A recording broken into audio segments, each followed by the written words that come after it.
This podcast is a production of Unfiltered Studios. If you would like to know more about joining Unfiltered Studios, please visit our website at unfpod.com for more information.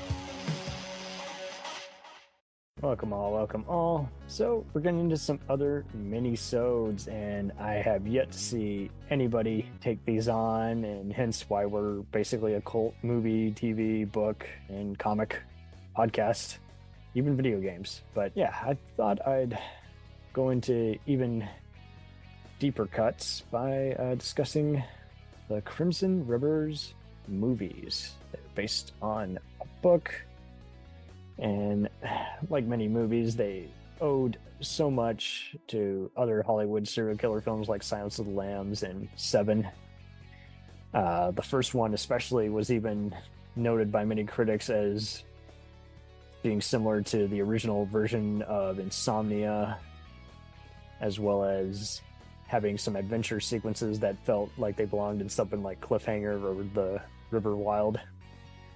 And the first one was pretty much the crowd pleaser. It had two detectives, both played by Vincent Cassel, who's playing a good guy for once, and Jean Reno, who's playing a good guy for once, as opposed to the anti-hero, or the military guy, or douchebag, you know. And they were just hard-boiled, they were slow burn, well-acted.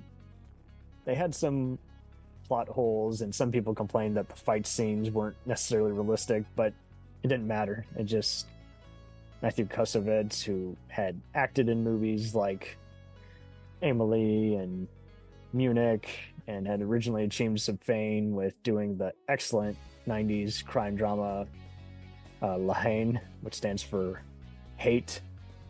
He's done some other movies as well, which I need to play on my region-free player one of these days, but he kind of gets a bad rap just because he tried a few movies in the States that weren't well received, like Babylon AD and just, you know, Gothica. But yeah, I think for the most part he's a pretty well liked guy just because his movies are just so compelling. Like, they make use of their small budget and seem bigger than they actually are. And he adapted this book that translate to Blood Red Rivers by Jean-Christophe Grange, who was a journalist before setting up his own press agency and authoring all kinds of books. But yeah, I only knew about this because, you know, later on they were produced by Luc Besson's company. We'll get more onto that later, but I figured it was time to do this just because now there's a TV show that's had a few seasons now, and it's being compared to X-Files and Criminal Minds just because it has a lot of creepier visions, and you can probably find it airing on your local PBS right now, but I haven't gotten into that yet, and that'll be a review for another day. But yeah, I mean, the first movie, all I can say is it's rightfully gotten a Blu-ray treatment. It is a gorgeous looking film about an ugly subject matter, and it's just a very taut and rewarding thrill ride. Just case closed. No one is missing it. And apparently Vincent Cassel has been quoted, the actor is saying he can't even explain the film because a lot of the exposition was cut out, according to the director, who found it boring. And I guess he's alone. I found the movie pretty self-explanatory, but hey, to each their own. So it came out with a sequel, and the original was in 2000, and the sequel came out in 2004, and it was called Crimson Rivers 2, Angels of the Apocalypse. And this, I unfortunately saw this first. Luc Besson was also responsible for writing it. I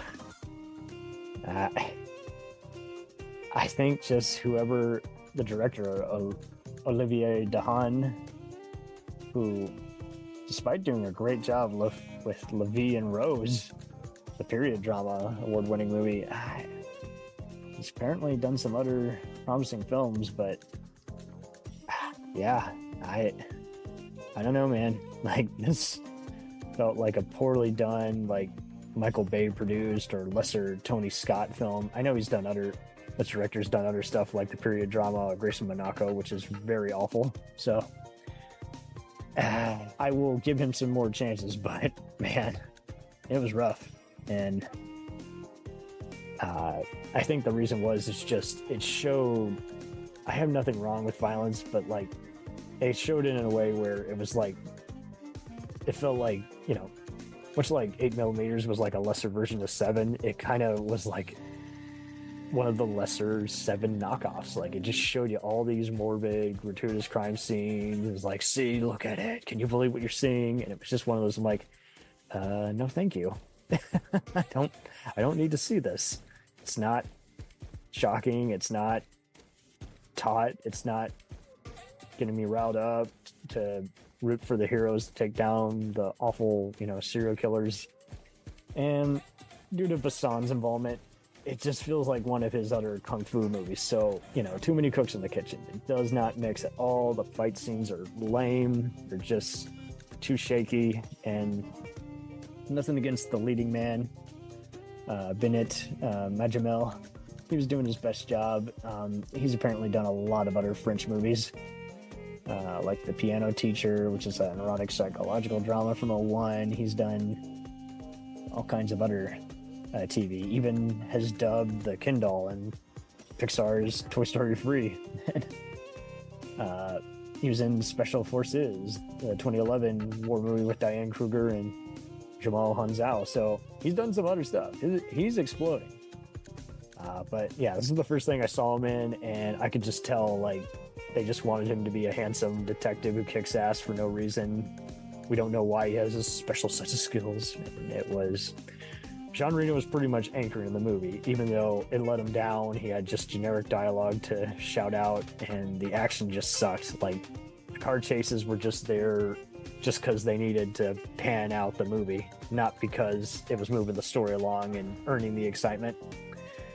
So, long story short, it was before you can say, holy, Da Vinci Code. It's just involving all these monks who are like serial killers and know kung fu, and they form this secretive cult. They're searching for a treasure hidden by King Lothair II. That's right.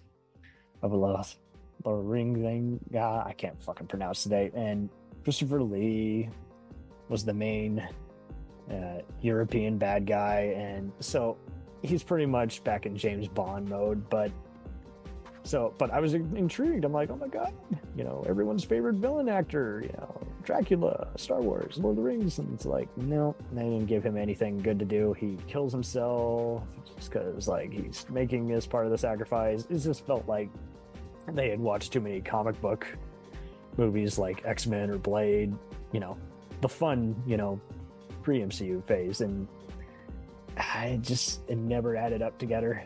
And they had a religious specialist. Crap. It was bad. It absolutely one of the worst movies I've seen. Just because, again, just nothing is earned.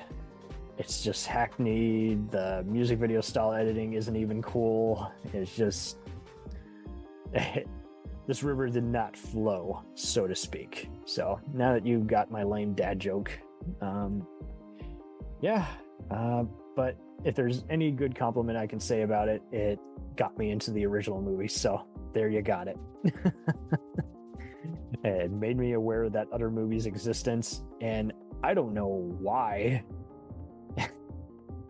the other movie does not get aired all that much on TV, because it would have been, it would keep finding an audience if it were on something like Shudder, Tubi, Prime, Screenbox, anything. So shame on them for not redistributing it. Like, it is a must-see movie, the first one. Second one, they should just put up, just so I don't have to make these movies be such a mystery. But yeah, it was bad. I don't know if, I think they used to have a 2-pack of them, but yeah, check out the first one and use the second one as a sleeping pill. Other than that, yeah, that's pretty much all to be said. And I will definitely check out the TV show at some point in the future. And thank you all for listening. We'll return after these messages. If you like small-town mystery, crazy news, and wild history, then the Florida Men on Florida Man podcast is for you. Each week, Josh Mills and Wayne McCarty bring you the absolute best Florida has to offer. So if you're looking for a show that's safe for the family, but funny enough to help you escape everyday life, then listen to the Florida Men on Florida Man podcast. That's Florida Men, plural, on Florida Man podcast. Hey, it's Brent Pope, the host of Breakfast with Brent Pope. You've seen me on some of your favorite TV shows saying things like, "Give it up, Jimmy. You got to sink this putt to win." On Breakfast with Brent Pope, I sit down with guests from the entertainment world, and we do it all over breakfast. Or should I say Brentfast? Every week on Brentfast, you get inside Hollywood info and tips, great breakfast wrecks and booty debates. Most of all, you get the most delightful 30 minutes of your week. So dig in. It's Brentfast time. Listen at Brentfast.com, Apple Podcasts, or wherever fine podcasts are found.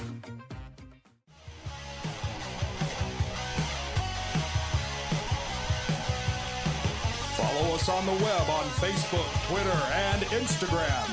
The podcast is available on Podbean, Spotify, iHeartRadio, Anchor, Apple, and anywhere else podcasts are available. Feel free to review our show and leave comments on any of those sites. Thanks a million for listening. It's a jacked up